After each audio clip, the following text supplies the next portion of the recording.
When it comes to taking in the view from someone's apartment window, we New Yorkers can be a brazen breed. You have this view, which is your companion. You can't say, you know, I don't like that arrangement. Can we move Carnegie Hall a little bit to the right? Of course, the architect-turned-artist, Matteo Pericoli, has a professional interest in the matter. There are as many cities as there are inhabitants of a city. There are, you know, millions of New Yorks, and the window view is probably one of the ways that tells the story.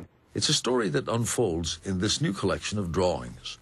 Window views from the homes of celebrated New Yorkers.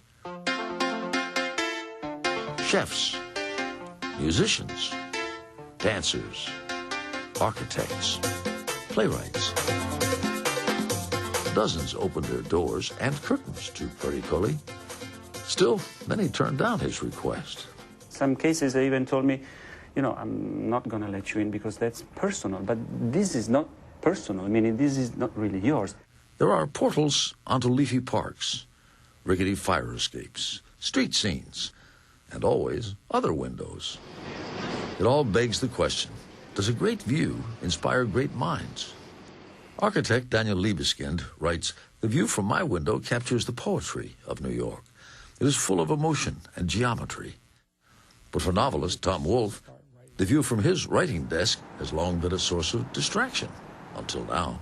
What he has done with those drawings, it makes you see your own view for the first time. See what's actually there. You know, if you look at the picture that Matteo did from right here, it's not an elegant landscape at all. Air conditioning compressors on top of every building. And yet you see things you never saw.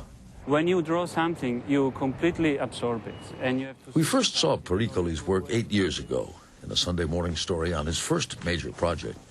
A pair of scrolls, nearly 75 feet in total, that depict the eastern and western skylines of Manhattan.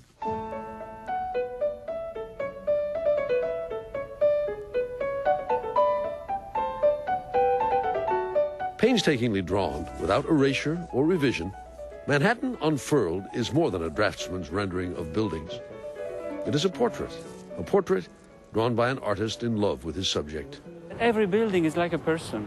I have with all of them a sort of a personal relationship.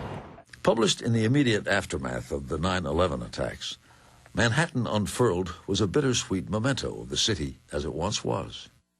Pericoli went on to try his hand at children's books, and then this 400-foot mural of the world's great buildings, commissioned by American Airlines for Kennedy Airport.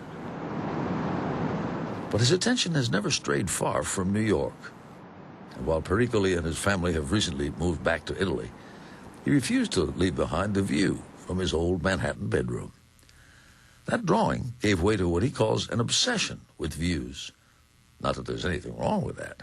Drawing pushes you toward obsession because every line is a word. Every line is a selection of 10 possible lines that you can draw, and you choose one. And I think it's very similar to the way writers or people who tell stories do treat words. You can, if you use too many, you've lost the person who's listening or reading you. If you do too few, you miss on important details. And I tend to be obsessive. Sometimes I apologize for that, and sometimes I say, you know what, it's good. Who cares? Obsession is good.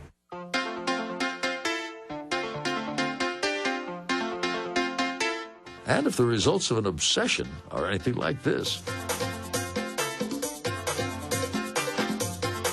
then yes, obsession